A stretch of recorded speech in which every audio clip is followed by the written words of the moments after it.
Hi everyone, welcome to a recorded design sprint from start to finish.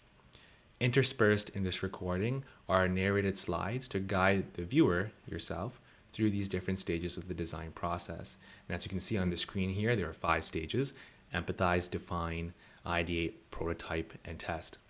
Now, we are actually using real actors to help real stakeholders solve one of their day-to-day problems. Now, we hope that by showcasing this recorded simulation, you'll be able to visually appreciate the brainstorming culture and collaboration within design thinking. Now, before I go on, I do want to thank 2 organizations, IBM and the Stanford D.SCHOOL. Both of them produce amazing resources, especially for beginners in the design thinking world. And we've attached their links to the description below. And I just wanted to mention that a lot of their resources helped inform much of the narrated slides, and the images, many of them did come from these resources. Now let's start off with the design challenge. The design challenge for the workshop was finding a cure to a sedentary lifestyle. Now, as you know, we had the COVID pandemic, and that's lasted for over 2 years now. And for many people, it's led them to develop a sedentary lifestyle. And for some people who've already had a sedentary lifestyle, it's worsened it.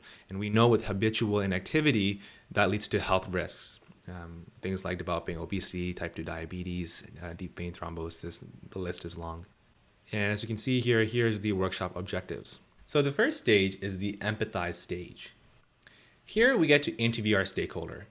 The raw data that you get from this interview ultimately informs the rest of the stages. First, when starting the interview, you want to break the ice and develop rapport with the stakeholder.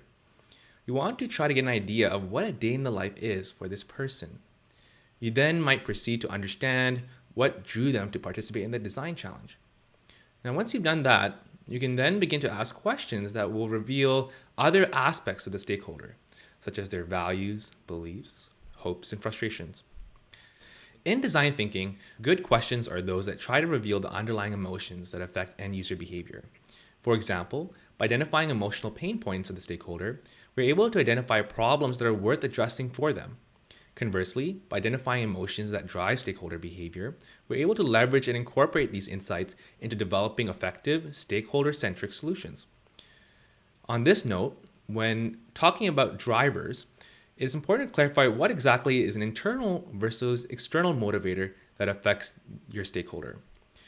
In terms of good questions we can ask, consider questions like, what gets you up in the morning? Or what keeps you up at night? Getting stakeholders to also tell a story is another way to elicit emotions that affect behavior. Overall, during such questions, you definitely want to observe the nonverbal and verbal communication that the stakeholder is conveying. On a separate note, questions that help make subjective data more objective are crucial to removing any ambiguity about how important something is to the stakeholder. For example, you might say in an interview, you've mentioned that music is very important to you. On a scale of 1 to 10, 10 being you cannot live without music, and 1 being that you don't really care if music is in your life. Where do you stand? Finally, try to avoid any leading questions during the interview. By keeping your questions neutral, you're able to keep raw data as accurate as possible. Now, before we watch how the designers decided to conduct their interviews, it is worthwhile to note that they're all writing down on sticky notes. Now, what's good about sticky notes is that it forces us to actively engage with interview data by actively consolidating information. It also is a great way to concisely communicate our findings to other group members when we start to use the chart paper later on in the design process. It is ideal, therefore, that you keep your notes to 5 words or less, or choose to draw visual sketches that summarizes your learning points. Now let's see how our designers proceeded to do their interview during the empathy stage. Hey Markus, thanks so much for coming today. My name is Kasevan. I'm Rebecca. And I'm Catherine. So we're a group that considers ourselves designers, and we're here to help you have a more active lifestyle. So thanks for reaching out and signing up for our design challenge, Finding a Cure to a Sedentary Lifestyle. We're glad to have you here. Why don't you tell us a little bit about who you are and your background? Sure. Thanks for having me. My name is Markus. I'm a 27-year-old grad student, currently in my third year, and I'm here just hoping to, get a better, get more involved in exercise, and just here to get healthy. Okay. Maybe why don't you tell us a little bit more about what's the day of the life of a PhD student? Well, for me, it's busy. I'm in my third year right now, got a lot of projects going, and I'm hoping to apply to medical school afterwards. So I'm studying for my MCAT as well. So they're busy days. They're busy days. I can't imagine how busy it is. Do you have any free time? Like, how much free time would you say you have in a day? Like hours or? Hours, yeah. Okay. Sure. I'd say I'm in the lab probably, at least 7 to 9 hours a day, and then I try to study for my MCAT if I'm not tired. But I'd say after cooking food and doing all kinds of just doing the chores and whatnot, I'd probably have an hour, maybe 2. And what do you do in your free time? Well, lately, I watch Netflix and hang out with my roommate, probably at the same time as well. So, it's nice to kind of hear a little bit how things are going for you, just to help us understand the situation. So what kind of motivated you to join our design challenge? Why us? Why this project? Well, frankly, I'm hoping to have a more long-term sustainable solution. I just foresee I don't see life kind of getting any less busier, at least over the next few years. So I found the things that I have tried weren't really sustainable or long term. Okay. And so what is kind of motivating you to want to work out or to become more active? There's a lot of things. Right now, what comes to mind is just even feeling good in your clothes. You might. There's the pair of jeans that don't fit no more, or you just want to feel strong throughout the day, and not necessarily physically strong, but there is a feeling that you get when you're after you exercise, you just feel fit. And I used to work out in undergrad, and I kind of miss that feeling.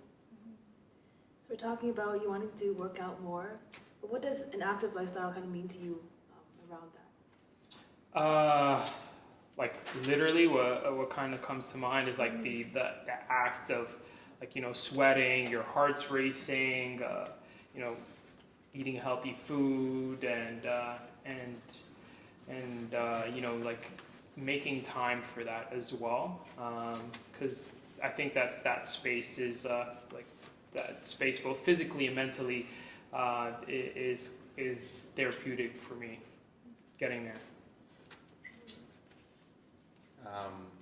If it's okay, I just want to kind of go back. You're talking about motivators for an active lifestyle. Mm-hmm. For me, what I like to kind of ask and try to figure out is what motivators are external motivators and what are internal motivators.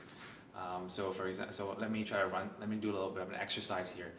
Suppose you are on an island by yourself, no one's there, you're doing your PhD work by yourself, you're making your food by yourself, no one's there. And would you say, because no one's around you, would you say you'd be still motivated to work out every day? And if you still feel motivated, would it be the same reasons that you mentioned before? I guess, are you saying am I working out for other people? Yeah. Sure. Maybe looking good or You know, I was talking about my clothes fitting well or whatever. I think that's a byproduct of the situation, but of exercising for me. But what I find it's really what the mental benefits that I get from it. Just having like a sharp mind after working out, that's important, at least right now, because there's so much going on. Sometimes your mind is just crowded and it just feels loud. That to get that clear, sharp mind, that's kind of what I'm looking for.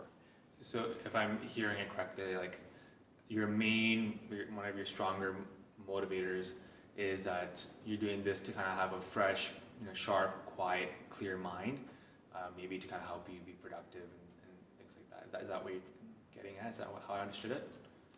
Yeah, I guess like at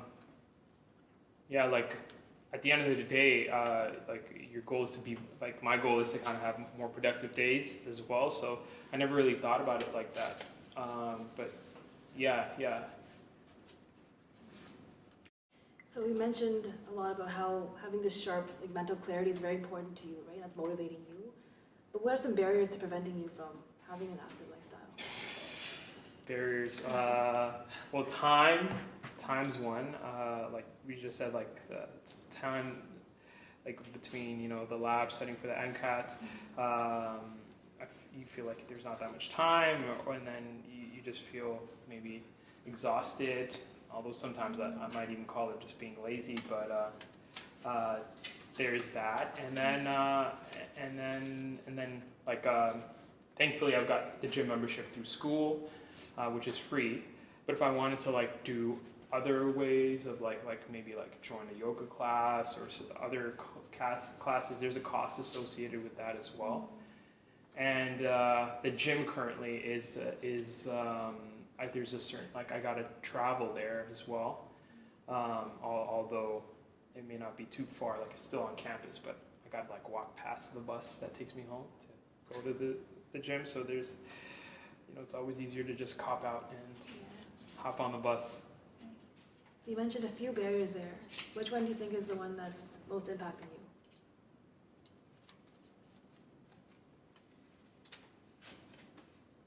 It's the I'd say it's the mental one, just overcoming that feeling, that laziness, that initial inertia, overcoming that inertia to kind of get there. I feel like that's probably the biggest one. So we've talked a lot about kind of what an active lifestyle would mean to you and kind of what are the issues with or barriers for you to get that. So what would you say in your mind, how you would define a sedentary lifestyle then, on the contrary? Yeah, that's, I have this picture in my mind of me sitting down on the couch, just trapped, ordering food, watching Netflix, and just the day going by with all this to-do list still waiting for me the next day. That's what I feel. Okay, so just to kind of, for the sake of time, one last question to wrap things up. What would you say are some of the core values that you really strive to live by, just to kind of help us better understand what you believe so we can align with that? Just showing up is important. I think maybe you might get so caught up on did I do X, Y, and Z? I think even just showing up, that's a big part. That's a big part of, for example, going to the gym, not getting so boggled up on did I work out my abs and my legs and my arms. Just even just showing up is a big step. And then this is more related to my lab stuff. It's progress is way more important than trying to perfect everything. So just even, just incremental progress is important. And then also one of the main things I'm doing this is I feel like I'm exerting my mind a lot, but there's it's important to like exert myself physically as well, so that there's that balance at the end of the day, and that I feel like would translate to me feeling better. Okay, I think that's time. Thanks, Marcus, for meeting with us. We're really excited to work together and try to find a way to help you lead a more active lifestyle. We'll see you soon. Thanks. Okay, now that the interview's finished, the group is going to then use a tool to consolidate all of their raw data that was collected during the Empathize stage. This tool is known as the empathy map. Each designer places their sticky notes within one of the 4 quadrants: think, feel, say, and does. Now, as a high overview, when you look at think and feel, those kind of pertain to information that seems to have been implied or inferred from the interview, while says and does pertains to information that was explicitly mentioned during the interview. Okay, let's discuss each section of the empathy map a little further and see how the group decided to populate the different quadrants. First, you have the center of the map, where you have the demographic information about the stakeholder. Here, we have Markus, who is a 27-year-old PhD student who's interested in applying to medical school next year. In the think quadrant, you want to place any sticky notes that describes the values, beliefs, and opinions of the stakeholder. In the feel quadrant, you want to write down notable emotions, especially those pertaining to pain points or those that drive behavior for the stakeholder. In the says quadrant, you want to place notable quotations from the interview. And in the does section, you want to indicate what notable behaviors or activities the person does. After having created the empathy map, the group actually felt that it would be beneficial to further narrow down the raw data into key themes so that it would be easy to reference back to the main points discussed in the interview. So the themes we've identified here are active lifestyle, goals, his values and barriers. So for active lifestyle, he was talking a lot about breaking a sweat and going to the gym, healthy food. And for his goals, the biggest kind of points he brought up was having a clear mind, a sharp mind, feeling comfortable in his body, though he mentioned this was maybe less of a big main point, but it is kind of one of the goals. And another big part as a kind of byproduct of having a clear mind is feeling productive in his day. In terms of his values, a lot of kind of big strokes that he was talking about is just showing up is the biggest point, and focusing on progress instead of just achieving perfection. And he also talked about having some sort of balance between the mental and physical as he goes day to day. He also brought up how habits are a very big part of that. He's trying to incorporate good habits into his routine. And in terms of barriers, the kind of biggest things, well, obviously finances as a student is quite a big one. Just having very limited free time, and from the component of distance, getting to the gym or being able to do his active lifestyle. And another big one that he mentioned is just kind of the mindset of feeling lazy and having to break that barrier. Okay, now we're at the define stage of the design thinking process. And in my opinion, this is one of the more challenging aspects of the design process. Here, we are trying to create what we call a POV statement, or a point of view statement. Now, as a caveat, the more thorough you are in the empathy stage, the easier it is to produce this statement. And I'll pause here and mention that we really recommend that you refer to the Stanford D.SCHOOL resources in the description below to find examples and further explanation on how to complete this stage well. Now, the point of view, or POV statement, is a way for you to reframe the design challenge into an actionable problem statement that you can then begin to work on and start producing ideas or solutions for. As mentioned earlier, the design challenge was finding a cure to a sedentary lifestyle. Now, this is quite a broad statement. Ideally, we want to frame our problem in such a way that it is much more stakeholder-centric, but also much more specific. To help you create a point of view statement, you want to think of it as being made up of 3 main parts: user, needs, and insight. You can use this table to document ideas that your group comes up with for each of these variables. In the user column, you want to include points that describe the user. When filling out the needs column, keep in mind that needs should be phrased as verbs as opposed to nouns. Often these verbs highlight a stakeholder's desire to feel a certain way. When filling out the insight column, do more than just indicate a reason for the need. Often, a good insight is one that is a reflection of the values, opinions, and/or beliefs of the stakeholder. Once you fill in all 3 columns, begin to play around with the template POV statement listed in the slide and see what combination of user, needs, and insights makes the design challenge much more specific, much more stakeholder focused, and much more exciting. A good POV statement is able to answer some of the questions listed in the slide above. Things like, well, what's the point? Or what's so new? Or, who cares?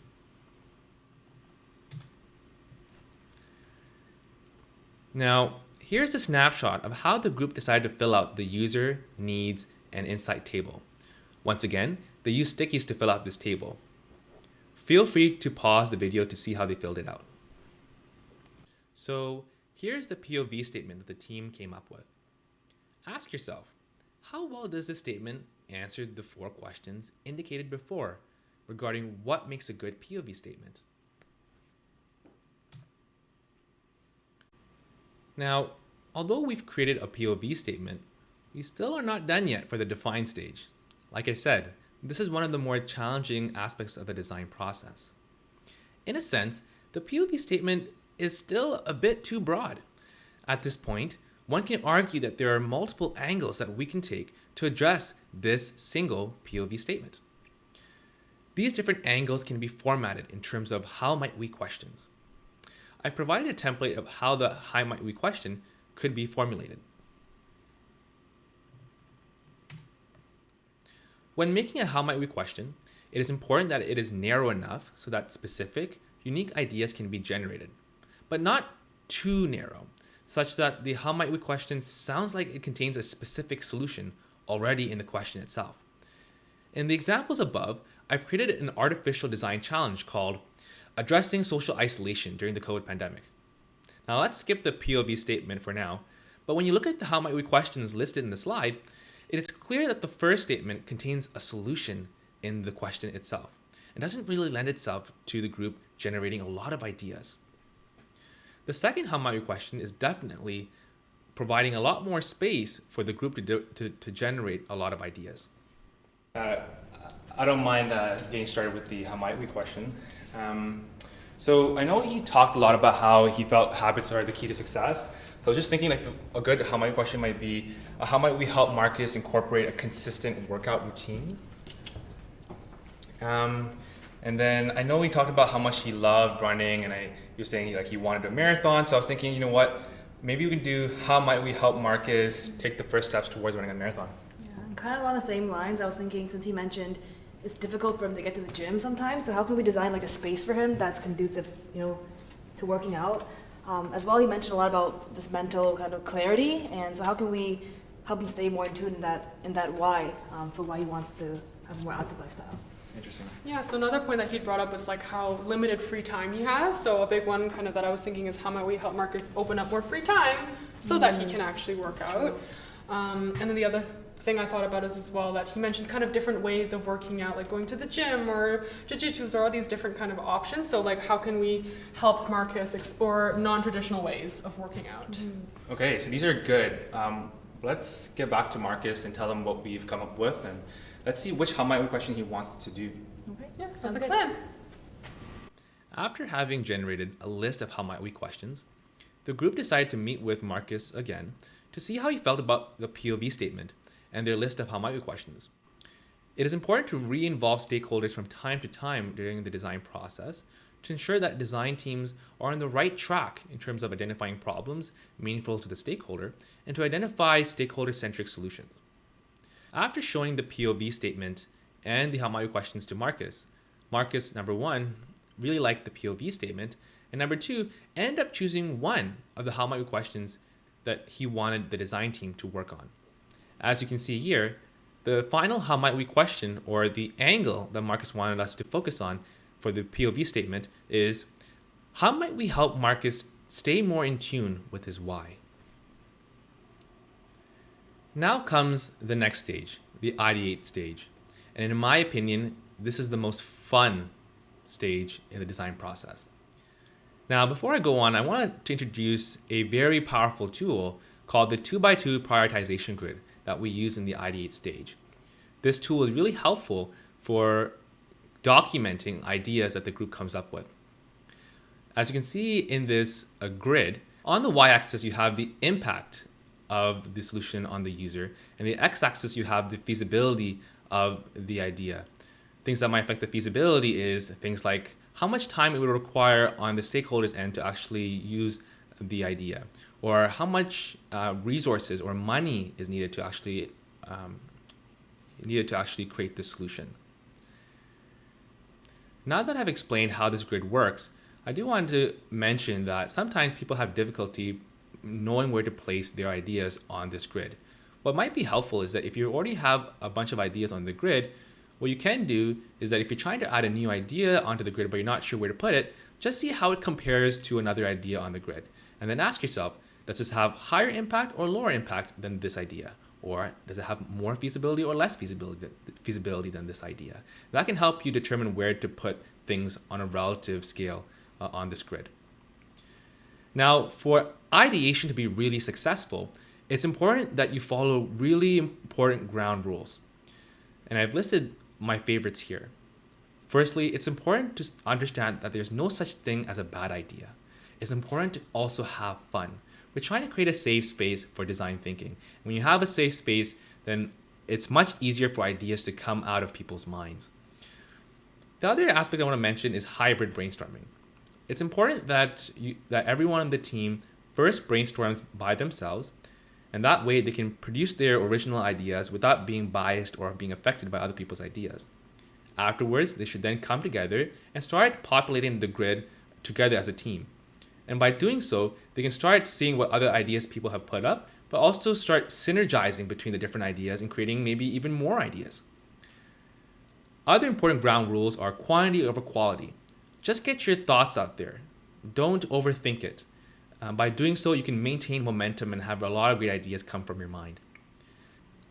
And the final ground rule that I want to talk about is something that I've seen be used a lot in the improv scene. And that's using the word and not buts. If there's an idea that you don't like, it's either better to stay silent or find a way to add on to that idea to make it better. Saying things like, but that's a bad idea, or but that's not going to be feasible, isn't really helpful to the brainstorming process. So if you hear an idea, it might be worthwhile to just say, oh, that's a really good idea, or that's an interesting idea, and maybe we can do XYZ to address ABC. Sometimes during the brainstorming session, the brainstorm might get a bit stale, where people don't have any new ideas that they want to contribute onto the grid. In these scenarios, what you could do are use helpful prompts. Oftentimes, it's factors related to feasibility that hinder our ability to produce new ideas.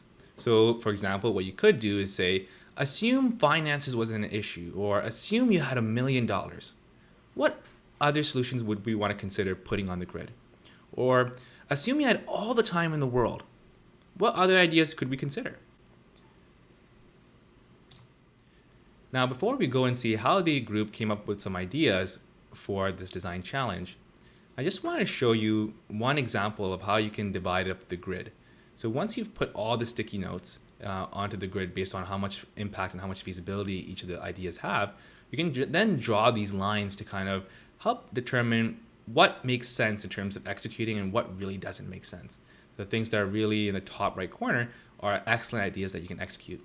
In the case that there are many solutions that fall under the no-brainer list or fall in the top right corner, you want to perhaps use a democratic way of figuring out which idea you want to move forward with in the prototype stage. And what I've seen in the design thinking world that is often used is using stickers to vote and determine which solution or solutions that the group wants to move forward with. Okay, so let's ideate. So the how might question we finalized, or Markus finalized, was how might we help Markus stay more in tune with his why? Okay, I guess his why being he wants to feel productive, have a clear mind. So how can we help him do that? Yeah. And I know we just spent some time ideating by ourselves. So I'm curious to hear what thoughts you guys have, and then maybe we can add on to each other's. Sounds good. Yeah, so I was thinking having more mindful ways to remind himself of his why, of having a clear mind. So some of that can be like starting his day off with a good intention, just I guess meditating on that, or meditating on that feeling of, I guess, like achieving his why every time he wakes up or when he goes to bed. I like Another way to that. do that is like, I think, using apps to kind of help supplement that. So like Headspace, an app, a good show. Nice. Or engaging other people in a social circle, like having friends text daily reminders or Oh, nice. send that kind of stuff to him. Yeah, I like that. Okay, yeah. I don't know. The ones that I was kind of thinking was from. Is this one from Netflix? Oh. Yeah, but I haven't seen it myself. Okay, I see. It's actually a good idea because Marcus was saying he watched Netflix, so Oh, perfect. he could use right. it. He could use it on that one, yeah. Yeah. Huh, So that's nice. a good way. Yeah. The ones I kind of thought of was like kind of more of keeping track in that kind of idea than like he keeps track of how many times he's been on social media just to kind of be more intentional and aware. Right. And so then he can modify that as he needs. And another kind of in that same lane of keeping track of how many tasks he has achieved during the day. So this kind of helps him get an idea of his productivity, just so he has a very quantifiable way of saying, oh, look, I've accomplished 5 things today already.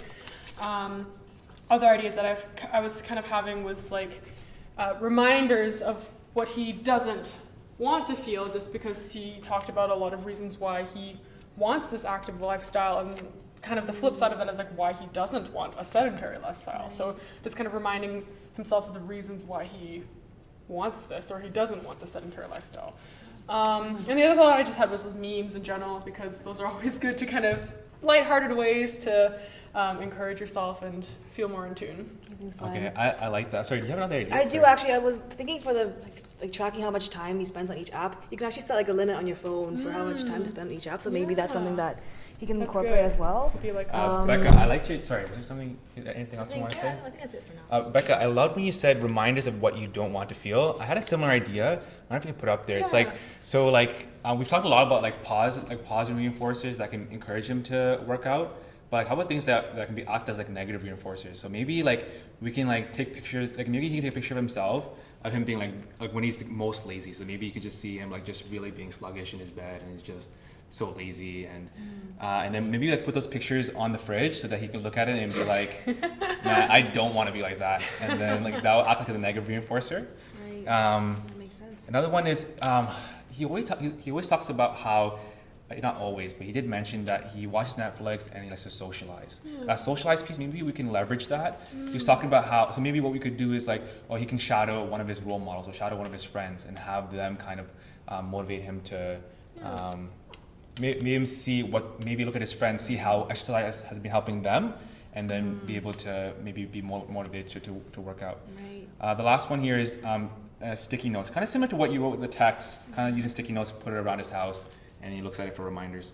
Right. Having like a gym buddy, right? Like having someone to kind of go to the gym with and then kind of remind each other about that. I think that's Yeah. very motivating. yeah, that a piece of accountability piece. Yeah, for sure. Exactly. Okay, do we have any other ideas? I know, I feel like we have a lot already. I really like some of your ideas, guys, and it was Yeah. kind of cool that we came up with some similar ones. Shall we start organizing it onto the prioritization grid and figure out, which ones fall here, and I guess we'll definitely be running, Yeah. and then which ones fall here, maybe we can vote on one or two that we would want to execute. Shall we do that? Sounds good. Sounds like a plan. Okay. As you can see, the team is discussing amongst themselves and deciding where each idea fits within the prioritization grid. Once this is done, the team will now vote which idea or ideas they want to incorporate into the final solution. Each person gets 3 stickers during the voting process. Now, a person can decide to put all 3 votes into one idea, or can decide to spread their votes over multiple ideas if they like more than one idea. The winning idea or ideas has the most votes.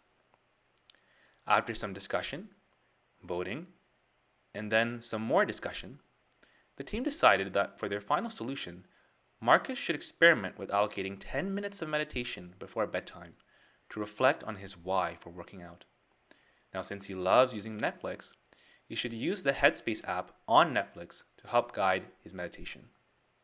Now for the prototype stage.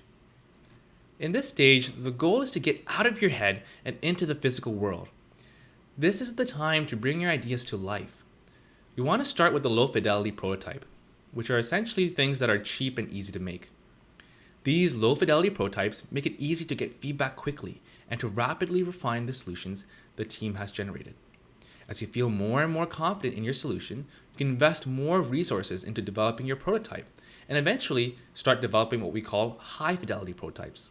Such prototypes start to resemble your final solution and may undergo rounds of minor tweaking. Examples of low fidelity prototypes are storyboards and even skits, which can help visually showcase to the stakeholder how the solution will be implemented into the stakeholder's day-to-day life and the kind of impact the solution will have on their life. During the workshop, the team initially decided to do a storyboard, but given that they had some extra time, they decided to do a little skit based on their storyboard, which you'll see shortly.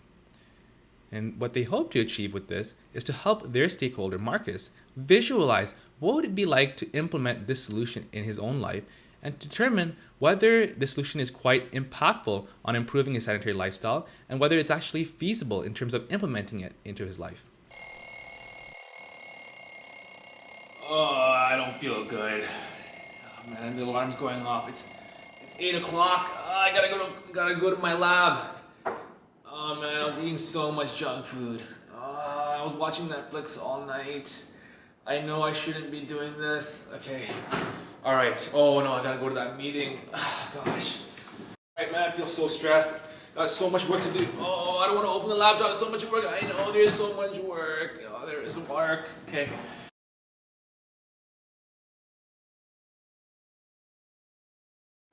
Okay, it's lunchtime. I don't have time to eat lunch. I'm gonna have to kind of push through. Okay, it's 4 o'clock. I should probably study MCAT right now. Okay. MCAT work. Okay. Alright, MCAT. Oh my gosh, I really need a break. Okay. Man, I really don't have time, man. My life is so busy. Nothing's going in my brain. Man, there's just so much content. Man, this whole day I don't feel productive. It's just my brain is getting foggy, and man, I just wish I was more productive. I wish my mind was fresh. Okay, it's 9 o'clock. Let me go home, get some food, get some rest. I worked too hard today. Oh, I can't wait for Netflix. Okay.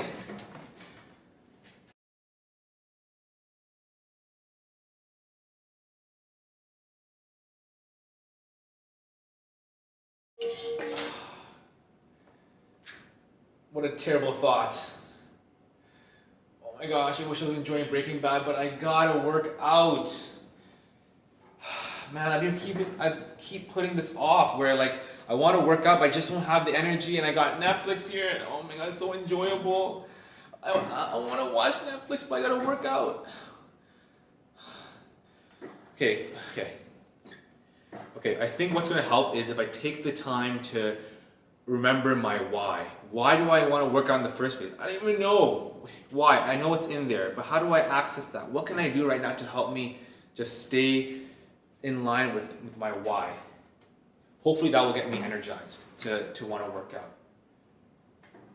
out. Wait, isn't there like a Netflix show that people have been talking about? Headspace?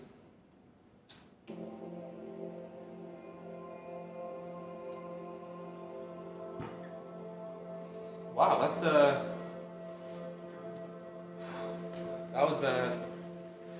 quite effective. Okay. I think this is how you meditate. Okay, Markus. Okay, remember, what's your why? Why do you want to work out? Breathe in, breathe out. Well, I want a fresh mind. I want a sharp mind. And I want to be productive. I want to be in flow. Like a bird soaring through the air,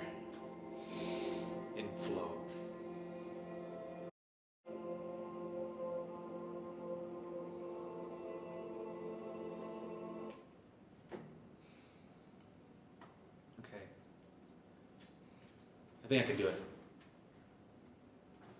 I think I can work out. I'm gonna go for a run.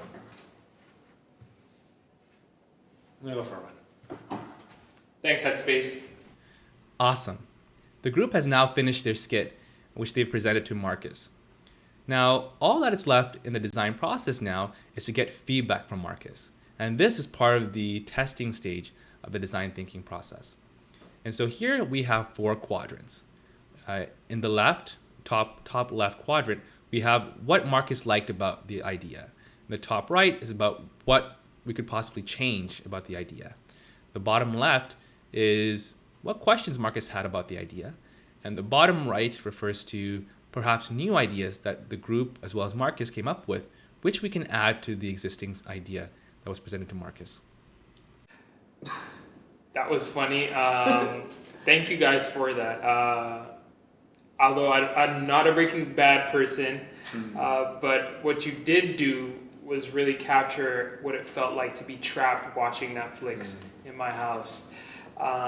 So in terms of the ideas, I think I like the idea of meditating. I never really thought about using it to remind myself of like why I want to work out. I've always thought about it differently, but I think it could work to remind myself of what it feels like after I'm done a workout, that clear mind and that focus. Now, what I would change, I don't think I'd watch Headspace on Netflix. And I don't necessarily have any questions, but I think one thing that maybe an idea that we can incorporate or find that you guys can find for me is just using that meditation during my day as a way to just build up that momentum so that at the end of the day, I feel like working out. Maybe reminders, maybe we can set like some sort of reminders throughout the day for me to, meditate on what it feels like to be working out. And then that way I work out at the end of the day. Okay, Markus. So first and foremost, thank you so much for that feedback, and we'll definitely try to incorporate it for the next prototype, and we'll come back to you. And maybe we can help. Maybe we can send you reminders on your phone. Maybe you can automate that so that you can meditate on on your why you should work out. But other than that, there's nothing else that we need to discuss. But we'll reach out to you soon. Thank you. Now, after getting feedback from Markus, the team then took their notes and put it on this 2x2 grid, as you can see here.